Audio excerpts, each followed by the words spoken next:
Di masa pandemi Iya. atau Mungkin secara umum seperti secara apa umum? malah? Oke. Secara umum. Iya. Dosennya magang. Silakan Bu. Iya, baik. Jadi di tempat kami itu ada 3 macam magang, Mbak. Jadi dari magang 1, 2, dan 3 itu tersebar di beberapa semester, dari semester 4 hingga semester 8.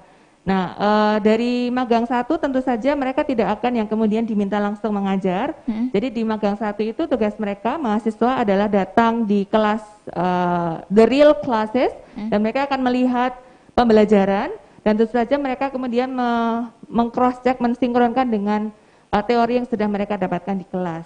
Untuk magang 1 mereka akan melihat tentang bagaimana pemerolehan bahasa asing, dalam hal ini adalah bahasa Inggris, di kelas-kelas tersebut. Kemudian di magang kedua itu mereka akan mengobservasi lebih lama dan lebih banyak tentang pembelajaran di beberapa level, dari mulai pembelajar anak-anak hingga pembelajar dewasa, dan juga di beberapa institusi ya, jadi tidak melulu general English tetapi juga ESP yang sudah disampaikan Bu Pipi tadi. Kemudian di magang 3, nah ini saatnya mereka akan stay lebih lama di sebuah institusi pendidikan mitra kami.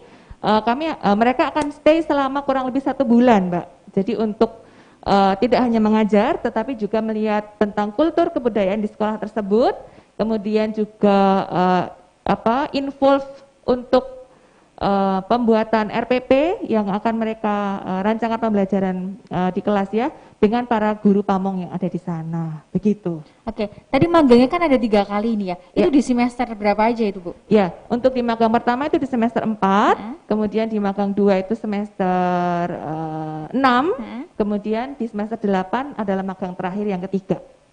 Oke. Gitu. Nah, berarti Airin juga udah ngerasain magang yang pertama kan, sekarang semester 5, berarti kemarin habis magang semester 4 ya? Mungkin boleh diceritakan Airin bagaimana pengalamannya magang di ini, Airin? Ya, dari situ ketika saya mengamati bagaimana di kelas itu dinamikanya seperti apa gitu ya. Kita jadi tahu bahwa setiap orang tuh punya interest yang berbeda-beda dalam belajar. Dari situ muncul semacam keinginan saya kayak, jika besok saya jadi guru, metode apa yang terbaik yang bisa saya lakukan untuk mereka. Terlebih untuk orang-orang mungkin yang memiliki semangat belajar yang tidak terlalu tinggi gitu. Ya kan, karena tiap orang memiliki cara belajar yang berbeda-beda, yang paling efektif apa beda-beda gitu. Dan juga saya jadi tahu kayak gimana sih orang tuh dosen gitu membuat materi dan juga menyampaikan materi itu seperti apa sih, sehingga para mahasiswa-mahasiswi itu mudah dalam menyerap pembelajaran. Kayak gitu sih. Oke, terima kasih Airin. Kita Mau menambahkan? Boleh Bu, silakan. Yang terkait dengan kegiatan magang ini ya. Jadi mahasiswa kami itu juga kami ajak terlibat aktif di kegiatan-kegiatan kami, yaitu penelitian dan pengabdian kepada masyarakat. Nah, contohnya beberapa itu kami ajak untuk ikut mengajar kelompok sadar wisata ya Bu Mera ya. Itu di Kulon Progo. Mereka Pok Darwis petani kopi ya.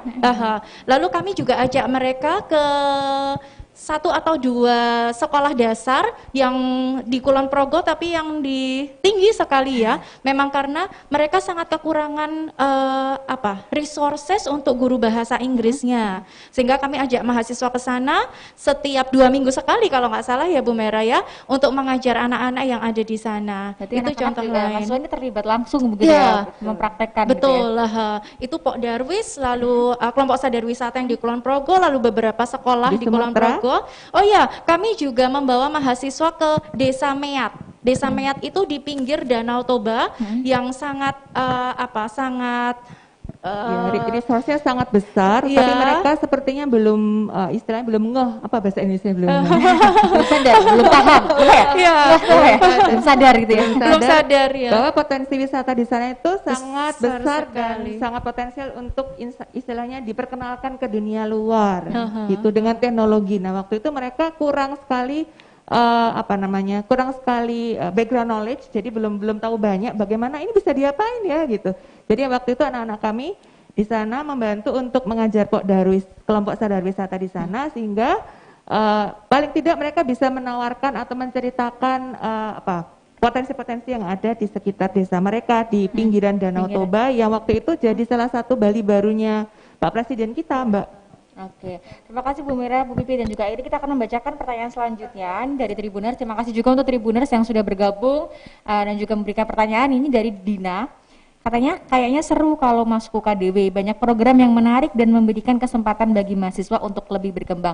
Ini kayaknya cocok untuk dijawab sama Airin nih yang udah merasakan langsung bagaimana nih Airin. Oke.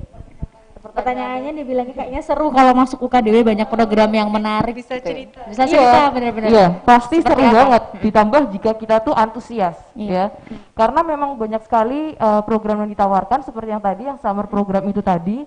Dan ketika sekali udah ikut, itu tuh nagih banget. Jadi kayak rasanya pengen ikut aja setiap tahunnya gitu.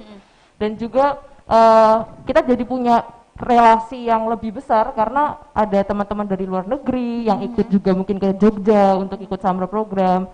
Dan juga yang paling menarik itu kemarin kami selama kurang lebih 1 minggu kami belajar bagaimana cara membuat coklat dengan teman-teman dari India, Korea, Cina, Taiwan, Thailand dan teman-teman yang di Jogja juga. Kami benar-benar di situ belajar untuk juga membangun soft skill. Seperti misalnya kemarin dikasih project ada coklat, kalian bikin project apa terserah dan kemudian kita harus mempresentasikan itu dengan teman-teman foreigners dari luar negeri kayak gitu.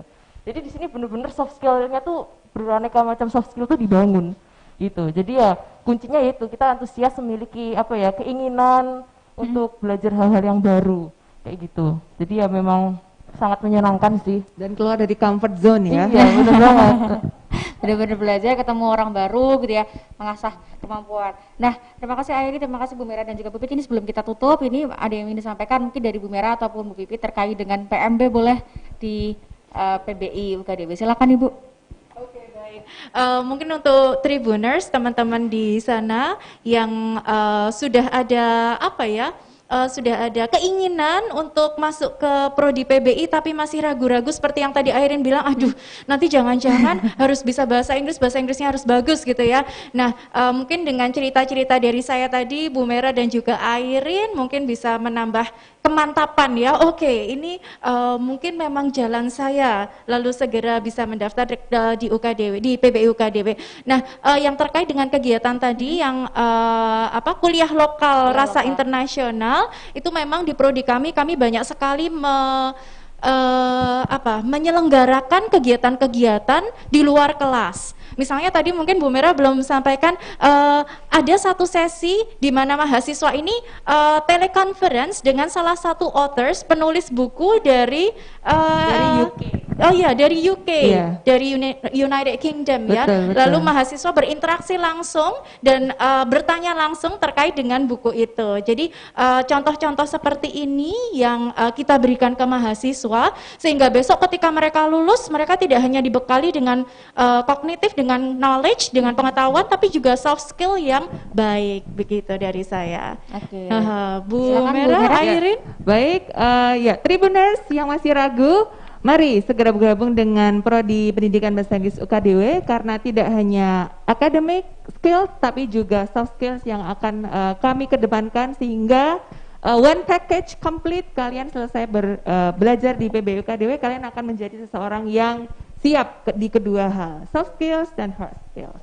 Oke. Iya, Terima kasih Bu begitu. Mera, silakan Airin kasih pesan-pesan untuk atau tips Oh, ya. untuk Oke, Tribuners. untuk Tribuners semua intinya adalah jangan ragu untuk belajar bahasa Inggris dan juga silahkan untuk join PBI UKDW karena di sini kalian akan dibentuk, diproses dan juga kalian akan belajar banyak hal dan juga tentunya itu akan mempersiapkan kalian semua, kita semua untuk menyongsong masa depan yang cerah. Wih. Oke. Oke, terima kasih Bu Pipi, terima kasih Bu Mera, terima kasih juga kasih. Airin Iya, sudah bergabung sama-sama. bersama Tribun Jogja dan terima kasih untuk Tribun Jogja yang sudah menyaksikan live streaming kita lewat Facebook, Instagram maupun lewat YouTube. Terima kasih sekali. Dan jangan lupa untuk terus saksikan live streaming Tribun Jogja karena setiap harinya akan ada program berbeda dan juga tema-tema menarik lainnya. Nores beserta dengan 3 narasumber yang hadir pada siang hari ini mohon pamit undur diri. Selamat siang dan sampai jumpa.